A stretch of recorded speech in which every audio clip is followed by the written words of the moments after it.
Hannah, it is so good to see you. It has been a while. In full disclosure to everyone out there listening, Hannah and I were colleagues a while back, we'll say, in the A Arlington little Public bit. Schools.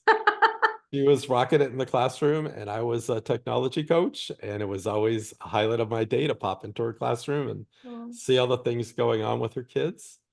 And it occurred to me as we were launching the Worthy Educator this summer, who are some of my favorite people from back in the day that I would love to invite and reconnect with and get involved? And Hannah, your name came up. And of course, I've been You. following you all this time on online and the writing and the adventures, and you're just such a breath of fresh air. And so thank you for making time in a beautiful fall afternoon to be with us here. Welcome. Thank you so much. Thank you. Yeah, you and I, we first connected when I was in my 20s. I was a brand new teacher. I just got out of my master's degree program at Yes. Marymount, where I am actually now a writing professor in a whole nother field, interestingly enough. I was teaching fifth grade, then I went down to first and second grade, went back up to fifth grade before I had kids. And then I stayed home for a long time, thought I'd end up back in the classroom. And then life happened, and I have three kids, and one of them has really significant disability needs, and I couldn't easily get back in the classroom. So, sort of accidentally, I started writing. And as I was writing and learning about freelance writing in particular, that led me in a whole nother direction of advocacy. I became an education and disability advocate as well as a writer, and I ended up teaching all of these things. And after a while as an advocate, I had to stop working as much in that field because it was so draining emotionally and so demoralizing at times. And I had to really focus on my own kids for my advocacy. Um, but I still was writing about it. And as I leaned into the literary, I ended up getting an MFA in teaching unexpectedly, and again, sort of accidentally fell into teaching at the university level, fell deeply in love with it. I still practice advocacy every day, and I still work with teachers to accommodate disability needs in the classroom, both in public schools, in private schools, and also in higher ed. And I still regularly appear on TV and in podcasts and as a source for people who are focusing on education because of the work I did before. Some of it really is evergreen, and I'm happy that these conversations are happening. That dissertation students are, who are writing their dissertations are reaching out to me and saying, I saw these pieces in Education Week and all these other places, and could we talk to you about this? So um, so yeah, that's sort of like my life path from the fifth grade classroom with you, where you were coming in and Yes. helping me, Yeah. like, Yeah. how do computers work? Walter, help me. To where I regularly am teaching on Zoom all the time. Yes. And I love this platform because I can reach people from all over the world. I teach writing on Zoom a lot.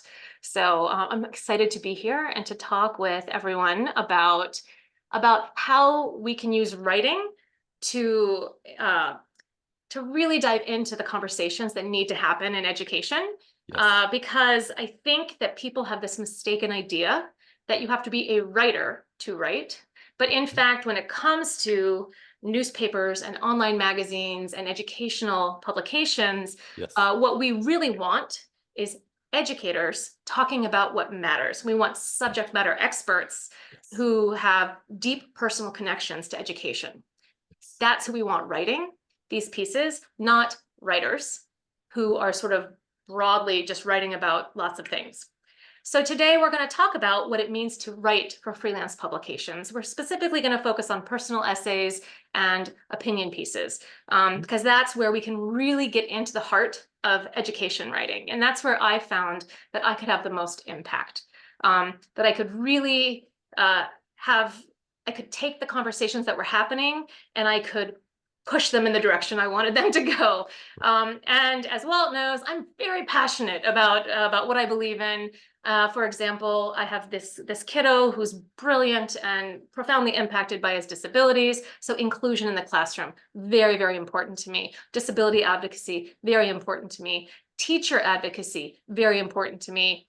overhauling the special education system, very important to me, this kind of stuff. So that's how I inserted myself, if you will, into the conversation at a national level, was through writing.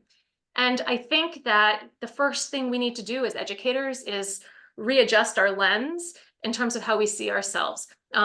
If you're somebody who says, I'm not a writer, I want you to stop, because it doesn't matter. If you were writing a novel, it would matter. If you were writing poetry for the New Yorker, it would matter. But if you are writing about something that's happening in the classroom that's really important, what matters is that you're a teacher or an educator in general, an administrator, someone who writes curriculum, someone who is a part of this experience. That's whose story matters to me and to most people. And so that's what we're going to talk about today. How can we as educators get our words out there? Why do we want to get our words out there?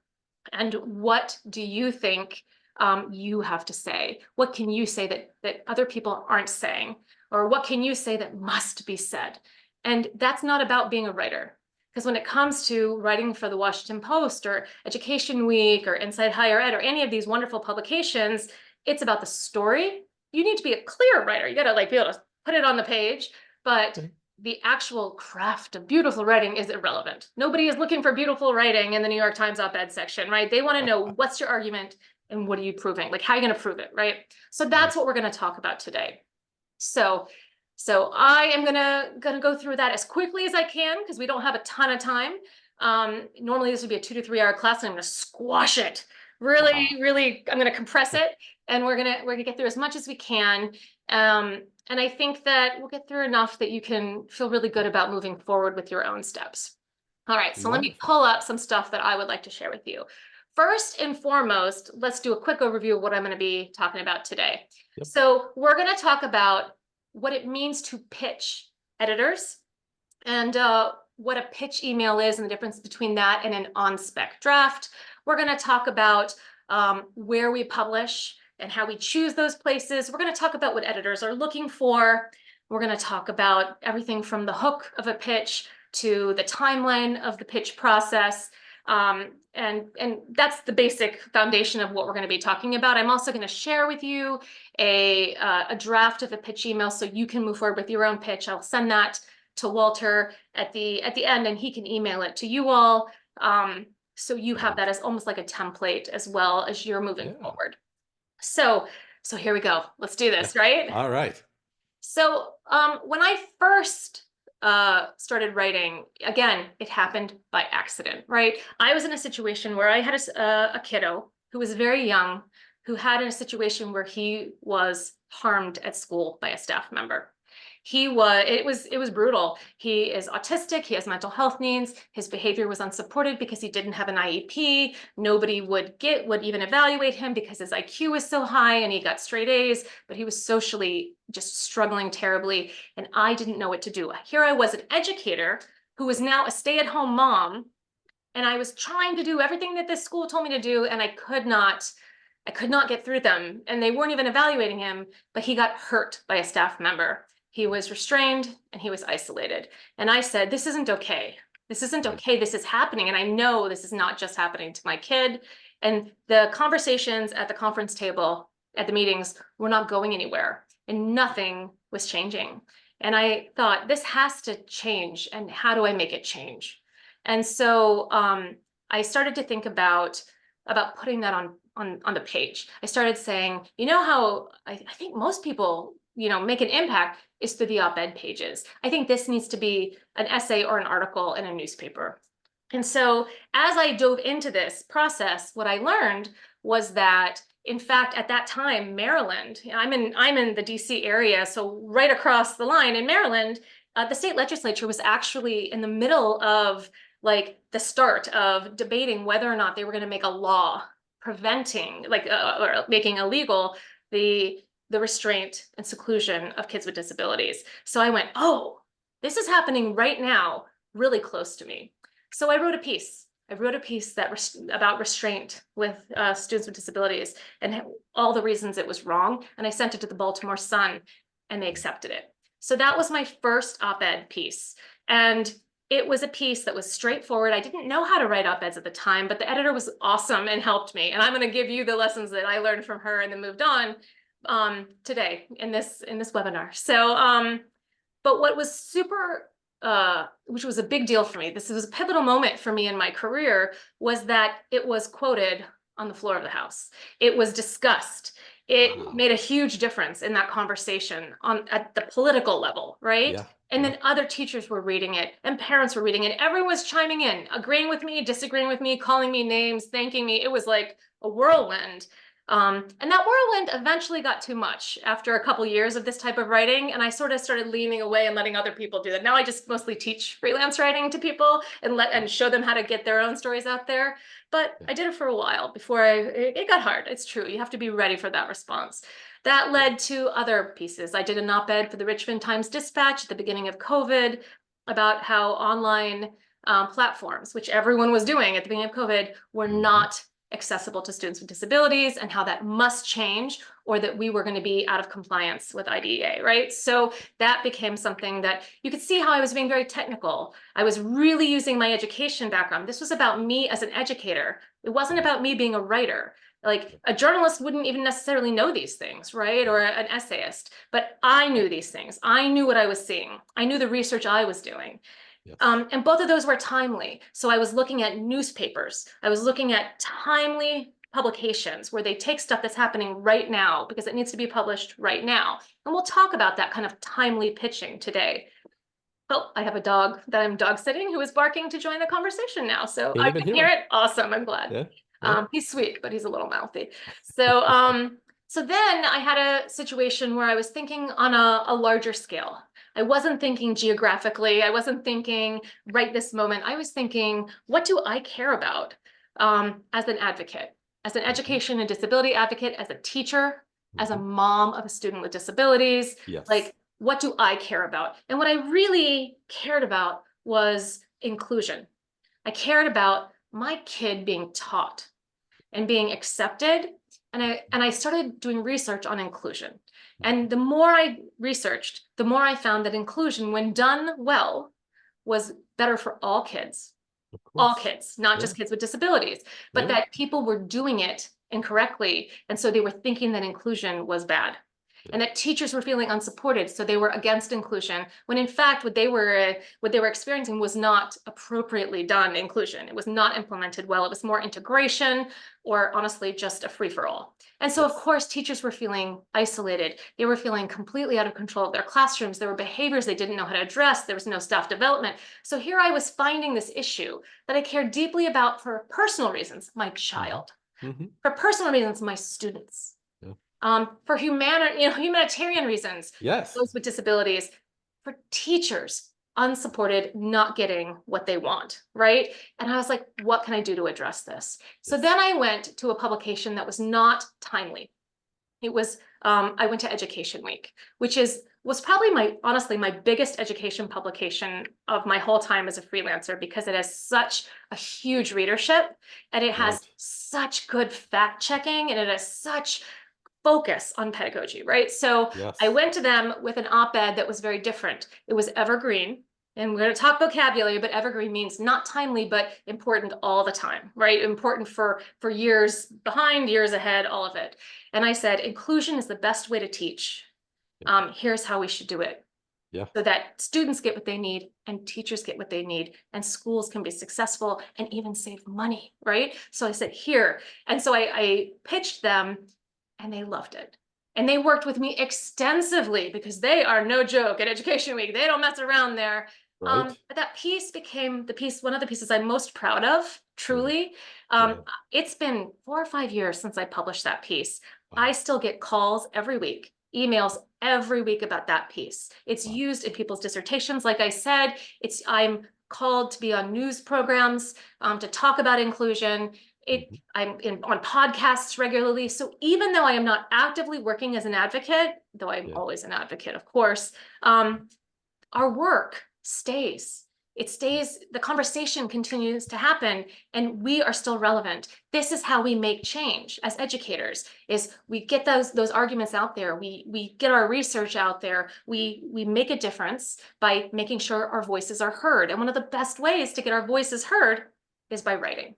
And so that's why we talk about this. We say, as teachers, as professors, as assistants, I read an op-ed from a special education assistant. It just blew my mind, right? As Right. any type of professor, as a dean, as even administration in college, though we often feel like it's sort of an us and them situation as teachers.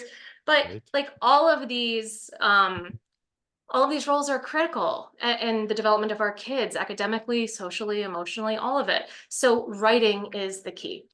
And so what I like to do with my writers, both in classes and as clients, is I say to them, first, what do you think is really important? What Mhm. is not happening in the classroom or on Yeah. the campus right now? Yeah. And then I say, write down some ideas. What's not happening? And we just start with ideas. That's not the same as a pitch. These are just ideas. What Yeah. do you know isn't working? What do you know would fix it? And that's where we begin if we want to write either a personal essay or an op-ed. We start with these ideas. And then we say, okay, we have this list of ideas. I have one or two things I care very much about, and I'm the person to write this. Why am I the person to write this? For me, I was the person to write this because I've been a public school teacher, I've been a Mhm. professor, and I've been an active education and disability advocate. I have two autistic kids and one kid with profound mental health needs. In my family, I have two kids with IEPs and one with a 504. I'm the Mhm. girl to write these pieces, right? I have done the research. I have worked with lawyers, disability lawyers. I have worked in the classroom and outside the classroom. I've written curriculum. I'm your Mhm. girl, right? I'm Yeah. the person to write this. So already I knew that. And then I said, why? Why am I writing these pieces? I already knew my reasons. I knew what I cared about. I knew what needed to be different. I had observed directly the things that were happening that weren't working. So Yeah. I had a combination of personal experience, like personal stories that were very hard personal stories about my own kid, right? About Yeah. parenting this kid. And Yeah. then also professional experiences in the classroom and out. So Mhm. if you're the person to write these pieces. You're the one to do it. Do it. Don't let your idea of, well, I'm just a teacher, or I'm just a professor, or I'm just a principal. Like, what do I know about writing? You can Yeah. write the story because it's your story, right? Yeah. So first of all, we do that. And then we say, okay, what is this story? Is the story an op-ed or a personal essay, or maybe a Mhm. combination of both, because that can happen too, right? Right. So we have a personal essay, a story from your life, and we keep it really short and to the point, right? Mhm. We keep it really concise. We're not looking for a literary essay with beautiful language. We're doing a story as if, Walt and I are sitting having coffee, and I say, Walt, I got to tell you this. And he says, Right. tell me, Hannah, what's going on? And I say, this happened. And I tell Yeah. him what happened conversationally. I just say Yes. what happened.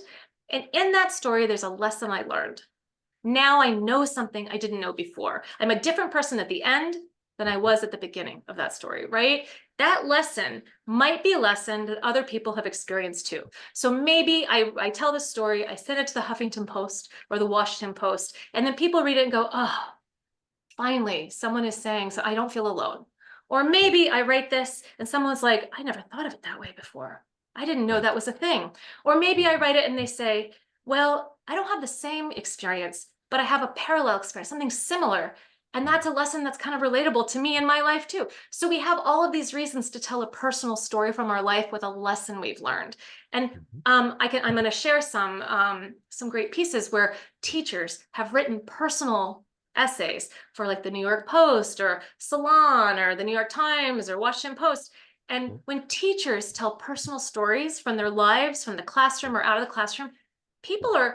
they listen. And in fact, it's more important now than ever for these stories to come out there because teachers are being vilified by certain Mhm. political parties, by ideas. I regularly Yes. get, insulted and piled on online for my beliefs. People Mhm. are assuming that teachers are doing XYZ when they usually are not doing anything of the sort. They're literally just trying to help people's kids for very little money, right? That's what we're Yeah. all doing here. No one becomes a teacher to get rich. No one becomes a No. college professor to get rich. I can Right. personally attest to that, right? So, I mean, like college professors are living in cars around this country, right? So this concept that we're there to like, do these things to kids is wild. The Mhm. key is storytelling, personal Yeah. stories from your life as Mhm. educators. will impact the world's view of teaching, and it's profound. I cannot emphasize that enough. Everyone said that the older I got, the less, dreamy I'd be, the less like naive I'd be. But I think I'm just as corny as I was at 25. I really believe in the power of storytelling to impact people, to change their mind when they have established biases. So that's what a personal essay can do. Then we have op-eds. And op-eds can also be personal essays, but they can also be very different. Op-eds are very specifically an argument for something or against something, or somehow an argument that you're making and you're proving it somehow. So those of you who are high school teachers or college professors, you remember rhetoric, right? I teach composition and rhetoric. How do we persuade people of what we believe? We persuade them with facts. We persuade them with studies. We persuade them with personal stories from our life or from other people's lives, maybe through interviews. We persuade them through a wide variety of ways. So this is what we believe, and this is what I believe, and this is why you should too, right? So an example I give is that a friend wrote to me a few years ago, just as friends. She wasn't, my editing client or anything like that. And she said, my first baby has gone to college. He's a freshman. She lived in New York. Her kiddo went to Cleveland State University. While there, it was really rough. He got robbed at gunpoint on campus while getting money out of the ATM. Wow. She was horrified. Her baby's far away. He was horrified. He's like, I want to come home. I thought New York was bad. Oh my gosh, what is this, right? Right. She called the school, and the school blew it off. They're like, this is a cop thing. This is the police. We can't control every random person who comes on campus. She was horrified. She did a little digging. It turned out 6 armed robberies at ATMs on campus in 4 weeks. So clearly something was up. They stopped returning her calls. Right. Nothing was happening. She's like, what do I do? What do I do? I said, girl, you know what you're going to do? You're going to write an op-ed, and we're going to send it to the Cleveland Plain Dealer. That's what you're going to do. So I helped her write an op-ed. It was very straightforward. Like, this needs to happen. This isn't okay. Here's what we're going to do, what we need to do about it. Here's what colleges could do about it. I said, we're going to send it first to the Cleveland Plain Dealer because it's from Cleveland. So they're going to be interested. But I have a feeling the whole country is going to want to see this. This is probably something that anybody would be interested in learning about. Cleveland Plain Dealer took it. It was up 36 hours later. Within 3 or 4 days, she was right there in New York on Good Morning America. They were interviewing her. And you know what happened? Cleveland State University made a major change in how they address security. So it can make a huge difference very quickly, when we have timely stuff, that op-eds can really dive in there. Mine did. All the op-eds that I have written for timely reasons have gotten picked up and gotten lots of really interesting responses to them, for better or worse, right? And that has been the case with almost everyone I know who writes education-based op-eds. So this is where you can make a difference right there. For some of these have personal stories. Her subject matter expertise for this particular op-ed was that she was the mom of a student who'd just been robbed. It wasn't about being a subject matter expert of security or police or whatever. But people believe you when you talk about real personal experiences from your life, right? Versus my subject matter expertise as a teacher and disability advocate writing for the Education Week. There are lots of reasons why we would write an op-ed, right? And stories and storytelling play a huge role in that for many of us. So that's where, sorry, I bet you heard that one, right? All right, so when you're thinking about the, oh my goodness, of course, now we're barking a ton. When we're thinking about the ideas that we want to write about, the first thing we do is we go through that list and we say, here are the things I'm interested in writing about. And then we start to think about the actual headline that would happen. Hold on one second, see if I can get this dog. Oh wait, hold on one second. I don't like to discipline other people's dogs, and it doesn't seem to work anyways. Oh well. So in the chat, I'm hoping everyone can see this. I am going to put a list of titles of pieces. So these are basically the headlines that you would see. And this comes into play when I think this will be for, I can do it for everyone. Okay, good. Webinar is a little different than a typical Zoom, but here we go. Yes. All right, so take a look here. There's a bunch here. Here's where we take our idea and shift into what we call a hook. When you want to write for a publication, you think first and foremost, what would the headline be of the piece? Because that's really different than just an idea we're ruminating, right? I could Right. say, I want to write about inclusion, but that's just an idea. That's not a hook. That's not what really tells us what's lying ahead, because we don't have a point of view yet. We don't have any idea of what you're saying. But if you Yeah. say inclusion is the best way to teach, that's a Right. forceful idea, right? So when Right. we're writing, we have to take our general attitude towards conversation where we're trying to be polite, we're trying Mhm. to be back and forth, we're trying to be, have nice manners. No, we're going to let all that leave and we're going to Yeah. say, here is the point, right? So if you Right. look at the chat, you'll see some of these ideas that really aren't ideas, but they're headlines, right? I'm Mhm. grateful for the sudden appreciation of teachers, but what I really want is higher pay and improved conditions. A friend of mine wrote that piece for the New York Post. Once COVID began and everyone was at home, everyone was like, oh, these teachers are angels. I wish I had realized, right? And I think we all know that that didn't last very long. Once COVID No. was considered less of an issue, for better or worse, and we were all back in Mhm. person, all that appreciation dried right up, didn't it? It was pretty quick. It was pretty remarkable. So she was writing about she wrote about this quite a bit. She also wrote a piece called "I'd Trade Appreciation for Respect Any Day." Like that is a Wow. bit of a combative title, and also Hey. one of the most read pieces that month for the New York Post. Yeah. So people were like, oh, wait, I'm going to click on that. And in fact, she was saying all teachers want, we're not even asking for money. We're asking for basic respect. Yep. Just treat us better. Don't pretend to appreciate us once a year or all around the time, Right. but really give Right. us that respect. And then you'll Yeah. see some of these others, some really great pieces that have been done somewhat recently. Teachers Mhm. shouldn't have to hoard sick days to invent maternity leave. Wow. An op-ed piece that crossed for this particular writer the personal and really good facts about varying school systems around the area for her. She was in the New Yeah. York area, and I remember that myself. I remember Yeah. my experience in Northern Virginia getting Yep. pregnant and being treated so poorly when I decided to not come back Yeah. within I think it was 12 weeks. I Yeah. decided to take time and they fired me. They were like, if you Yeah. can't promise to be back within this certain amount of time, you're done. And this was Wow. one of the more progressive school systems in the country. Yes. And nobody was writing about that. I wished I had read this piece before so I wouldn't have felt so alone. Yes. Some other pieces here. It's time to recognize mastery in teaching. Wow. The importance of teaching self-advocacy to students with disabilities. Mhm. Here are a couple of here's a few of mine here. That was one of them. Students with disabilities need accessible learning platforms. That's what the whole piece was about.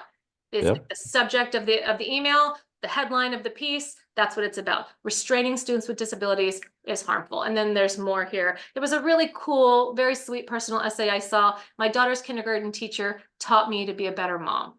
I Mhm. loved that piece when I read it. And then I wrote a piece in Huffington Post called An Open Letter to My Autistic Son's Teacher. And that Yeah. was a real personal essay, not an op-ed. And in it got a huge response. In that, I talked about the combative relationship that his teacher, his general education teacher, and I had at the beginning of the year. Mhm. We just were really butting heads. And I was convinced it was going to be the worst year of his life. And then I watched her evolve and grow and change. And Yeah. that gave me this opportunity to grow and change too. Mhm. And the lessons that we learned together, one in particular, this really important lesson about bias and expectation, and like this established belief that we all seem to have so often in our lives, and how Yeah. we ended the year with this like real beautiful connection. And my son had an amazing year because of it. Wow. And then I Yeah. wrote that essay for having to post, and it got like millions of clicks, right? Yeah. And it was a positive piece. I was really happy to have written it. I felt really Mhm. excited about it. And in fact, I felt like I had made as much of a change with that personal essay as with any education piece that I had written. Mm. But Mhm. still, it was about education, right? So we have lots of ways to approach publishing our Yes. ideas and our beliefs. And so we think that way. We think, okay, when I have ideas that I want to get on the page, I imagine the headline. I imagine the headline of Mhm. and that is the hook of the piece. And that forces me to not meander, that the whole piece ends up being about that, about exactly that idea. Like any Yeah. good writing, I teach academic writing to college freshmen and sophomores now. And I'm like, Right. what's the main idea? Let's get that topic sentence, right? But it's really not any different. Here's the main argument, right? Or if it's a personal essay, here's the main lesson that I learned. And Yes. that's what goes in the subject matter when you are writing to an editor to send them a pitch. Right. So that's the big opening of this. And Yeah. let's quickly talk vocabulary then. What's a pitch? A pitch is when you send an email to an editor. It's all by email now. Hmm. You don't call or send a letter anymore like you used to once upon a Yeah. time.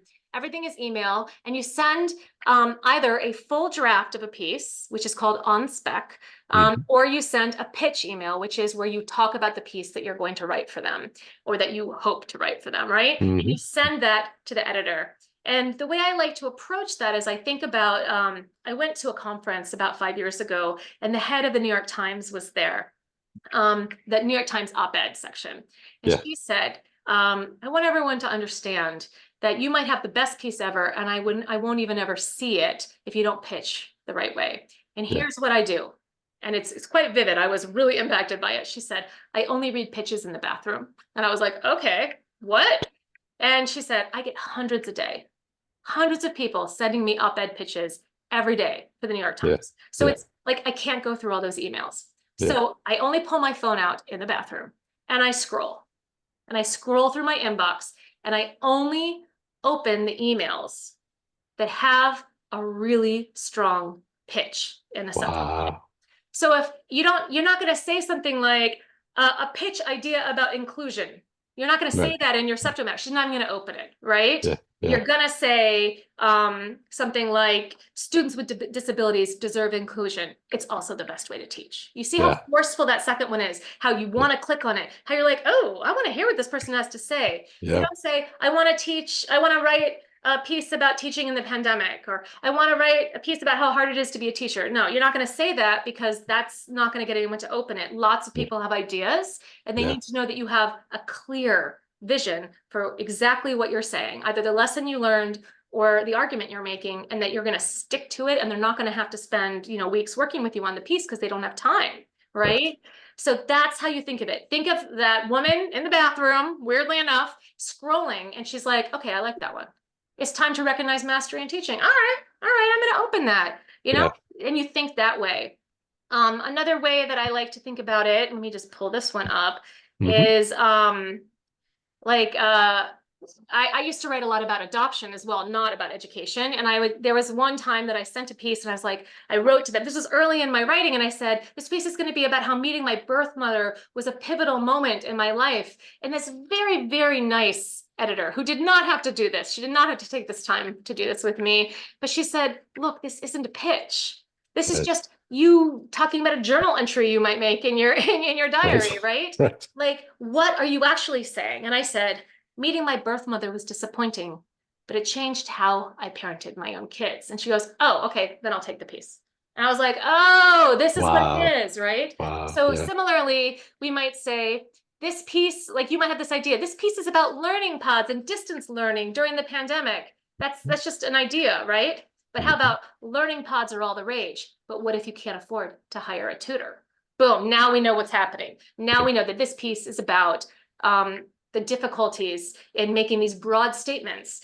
During the pandemic, there were lots of brilliant broad statements that really only applied to people with a lot of money Yeah. and primarily to very distinct populations, right? And they excluded whole populations, and they were getting a lot of play. And so the piece that I wanted to write was about how that needed to be taken into account, right? And Yeah. that was interesting to people. It was evocative and provocative, and it was also like really, really important to talk about, right? So there you go. Yes. So that's important when you're thinking about that, is what is it that I want to say and how can I say it? But then we have to think about, and you can tell I just keep going, so I'm just going to keep going and going. Please, I'm going to do rock this as it. quickly as I can, right? Yeah. When we're thinking about what I'm going to write, am I writing a piece that's a personal essay or an op-ed? Am I Hmm. writing this piece that's timely or evergreen? Hmm. Like I make all these decisions, but then where do I send my pitch email? Like, I'm going Right. to show you how to write a pitch email, but where are we going to send it? Like, what does that even, like, how do I figure this out? It's all out here, right? And Right. it does feel that way at first, but it comes back to everything. Um, Everything is the same for all types of writing when it comes to this. We write only in hopes of publishing places that we regularly read. So you cannot send a pitch and expect it to get accepted at the New York Times if you don't read the New York Times, right? Right. You cannot, I wouldn't send a novel to an agent if I never read novels, right? Like Right. that's not how it would be. And it's the same with writing as a subject matter expert, op-eds Right. or personal essays. So you say to yourself, okay, um, like I've heard of some places, I'm going to go read them. I'm going to get a subscription to Education Week. I'm going to read Inside Higher Ed. I'm going to read all of the op-eds in the Wall Street Journal, the New York Times, the LA Times, and the Washington Post. I'm going to read and read and read and read because every single journal and magazine and newspaper has their own voice.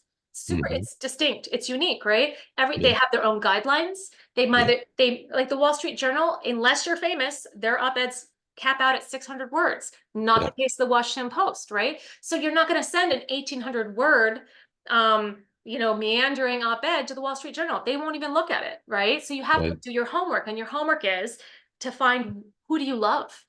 Who do you love to read? That's where you send your work, and you see what does Salon do in education? What are they writing about with their opinion pieces? How is that different than Slate? How is that different than The Atlantic? Where am I interested in? And then you Yeah. think about that when you start to write your work.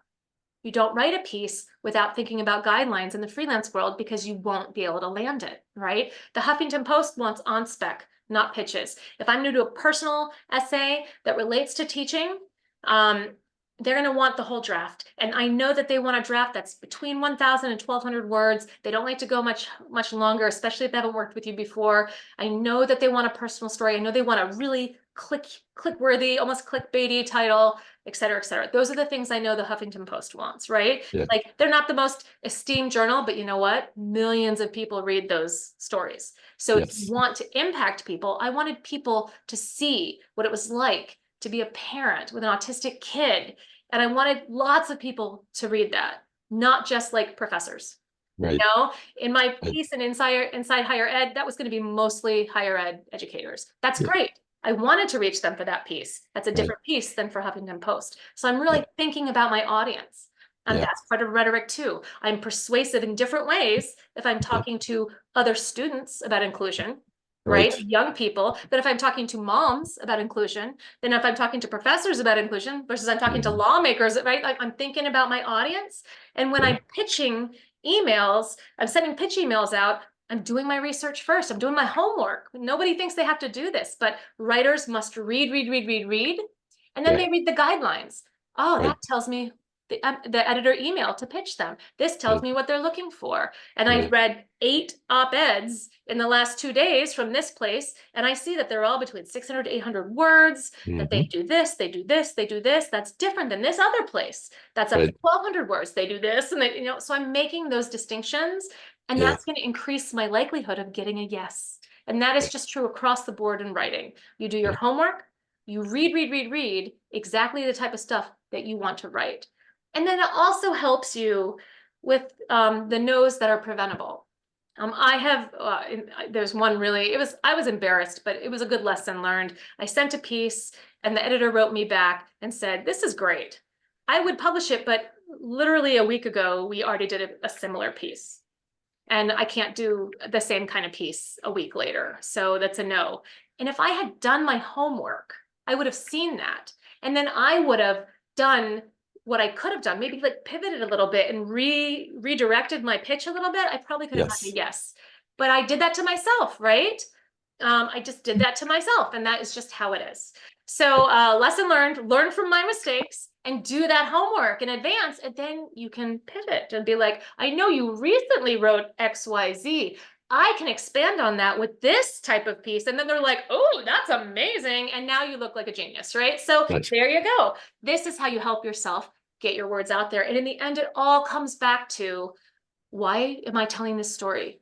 How do I want to impact people? Do I want them to feel less alone? Do I want them to understand something that must be understood? Do I want to make profound changes in XYZ. What am I doing and why am I doing it? Because I think we all have these topics, these subjects that are really important to us that we are the people to write about. And Yes. this is how you get that on the page. Now, I know we only have like between 15 and 20 minutes left. So there's some stuff that I want to do in terms of showing you. So I am going to ask, Thank you. I'm going to share my screen, okay? Yep. Yep. And let's see if I can figure out how to do this and make it right. Hold on one second. Here we go. All right, make sure this is the right thing. Can everyone see? I think. Can we see Yes. it? Yep. Okay, great. So this is the email that I'm going to send to Walter, and then you can have this too. So let him know if you would like it. There is a pitch checklist on the top, and there is a sample pitch. It's not about education, but I think it'll still give you a good idea of how to write your own pitch email. So a pitch email is very, very specific, and people have this idea in their head that I just want to get rid of this idea. That it should be this long explanatory thing. Editors get tons of pitches and they don't have more than a minute to read, and they're deciding if you are the person to write this piece or not, like that. So let's do the pitch checklist first. Your pitch will be short and to the point, 1 to 2 paragraphs. This one down here you'll see is a little tiny bit longer, and it's only because I had an established relationship with this editor from before. You've included your hook in the subject line of your email and make it catchy. That's basically the title or the headline of your piece, right? Yeah. Your first sentence is basically rephrasing that hook, and then it packs a punch. And I like to think visible on a small cell phone screen, like if she sees that while she's in the bathroom, she's going to open it up, right? And I really keep that weird visual in my head. Yeah. Tell them why you're the right person to write the essay, because that will persuade them to want you to write the essay or op-ed. You've included why publication readers will be interested in the piece. Like, here's my audience.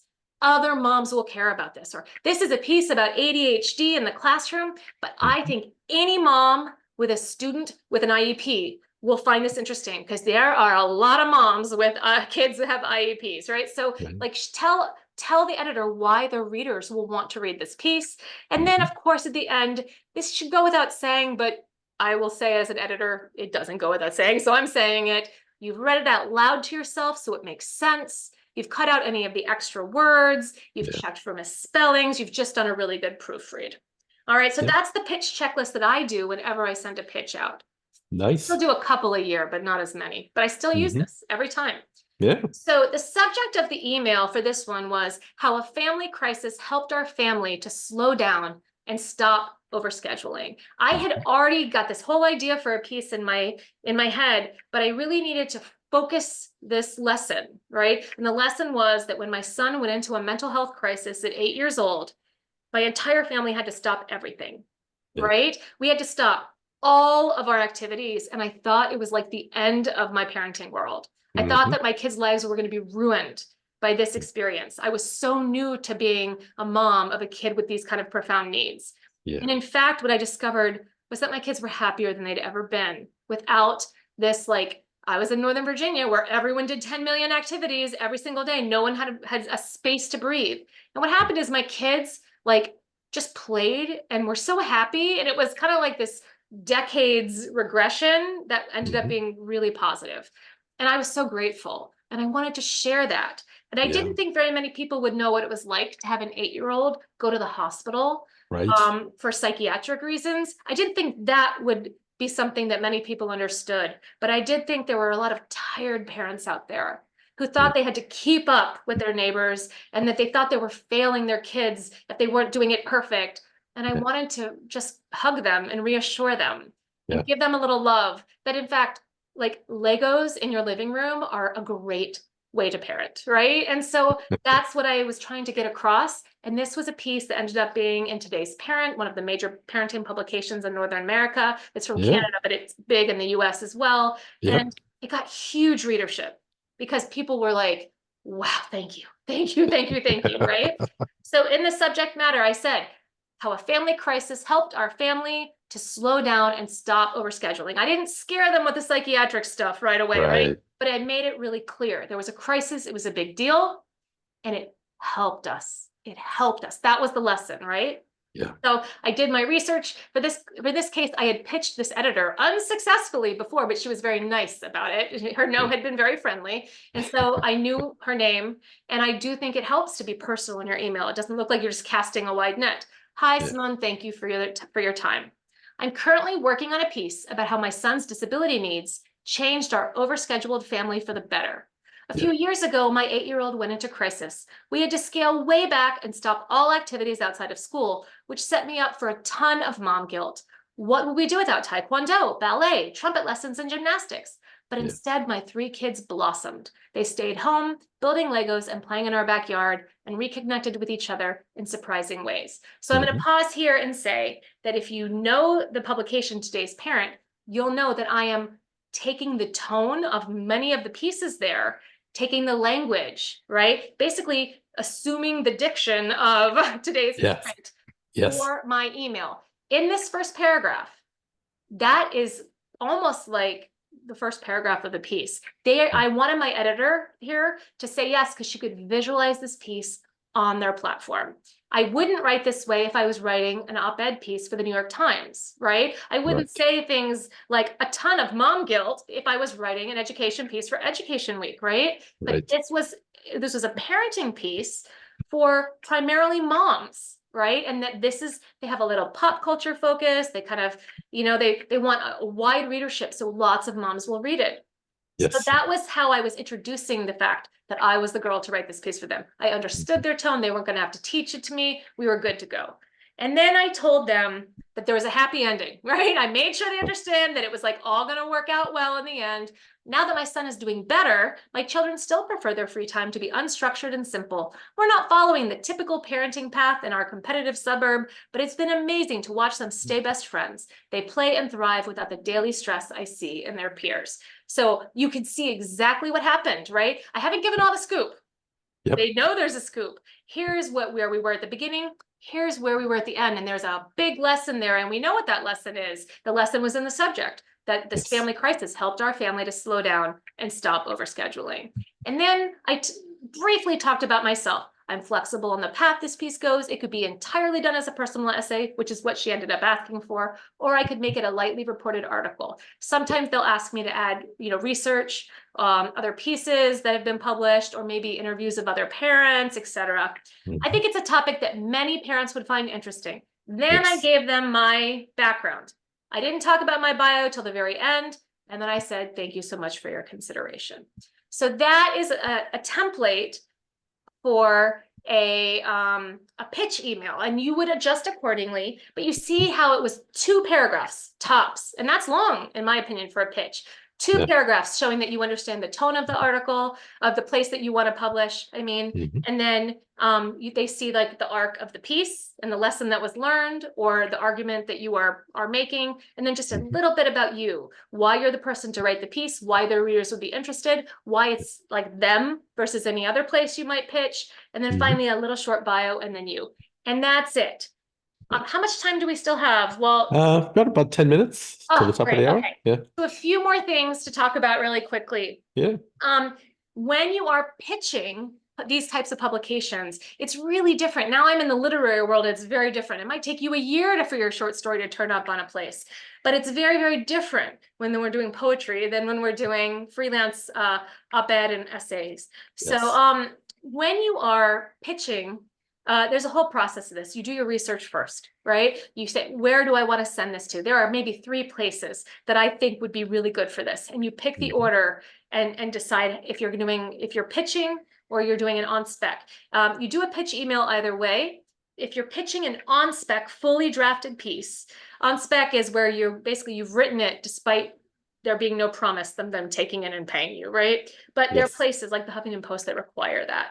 So if you have an attached essay or op-ed piece ready, this often happens with op-eds that you'll write it on spec just because you want it to be fast, right? You send the email and you make that pitch very similar in nature. You just say, I've attached the full piece for you to look at, but I'm flexible on editing it however you think is best. You say that, of course. But you want to convince them to open it. So you make that pitch email really interesting so they open it, right?